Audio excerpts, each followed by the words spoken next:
สบายดีพี่น้องป้องไปเบิร์ดสุขุสุคนนะมื้อนี้อ่าคลิปแรก คลิปแรกส่งท้ายปีเก่าพี่น้องคลิปแรกส่งท้ายปีเก่าอ่าตอนรับปีใหม่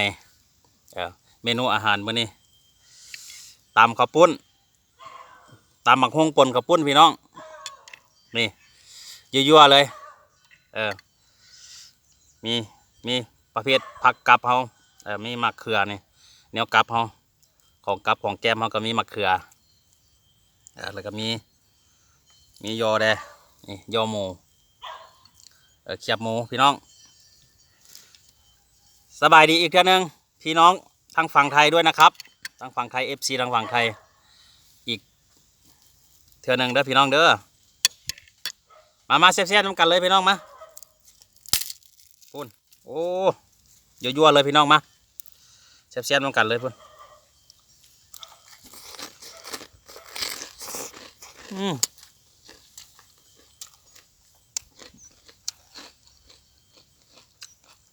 มีไข่ต้มอีกพี่น้องนี่ไข่ต้มอีกด้วยพี่น้อง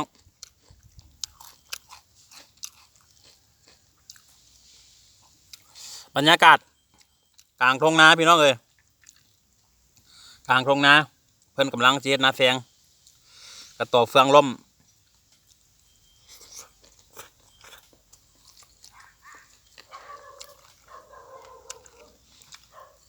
คลิปแรกต้อนรับฤดูหนาวพี่น้อง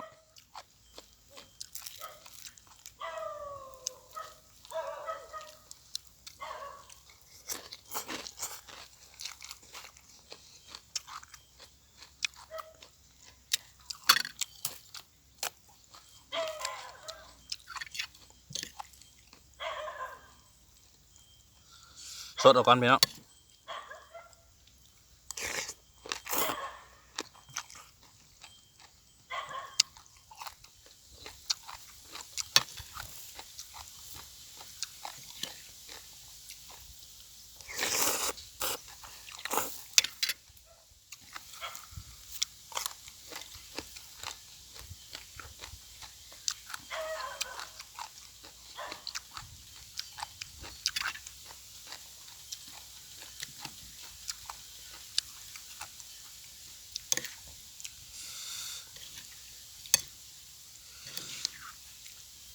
โอ้สดเอาเข้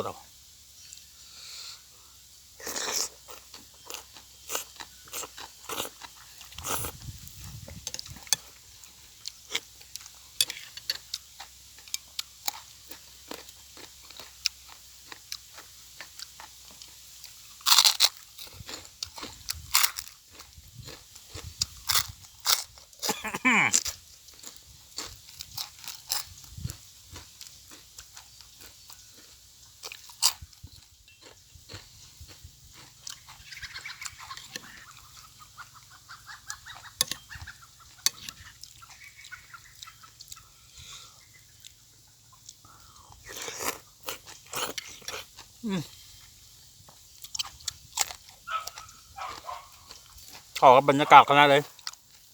พี่น้องยอหมู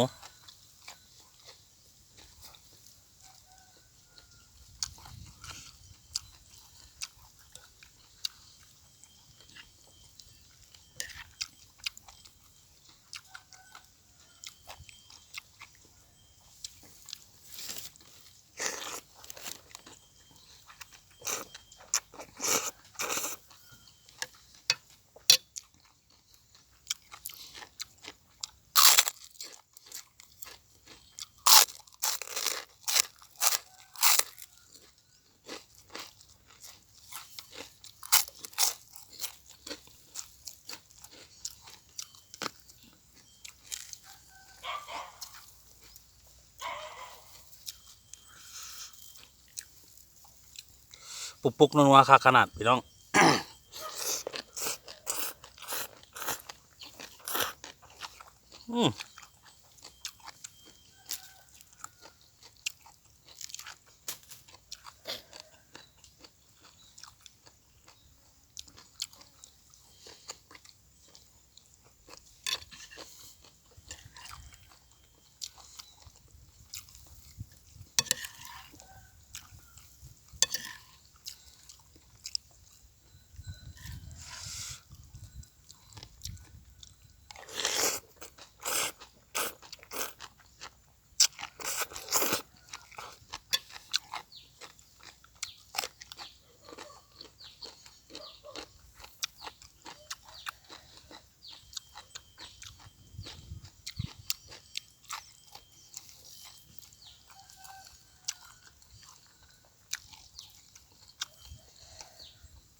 ท้ายคลิปนี้ฝากพี่น้อง ทางฝั่งไทยกด Subscribe กดไลค์กดแชร์ด้วยนะครับทางช่อง YouTube ชนแก้ว Channel นะครับพี่น้องฝั่งไทยและฝั่งลาวด้วยนะครับขอบคุณมากครับ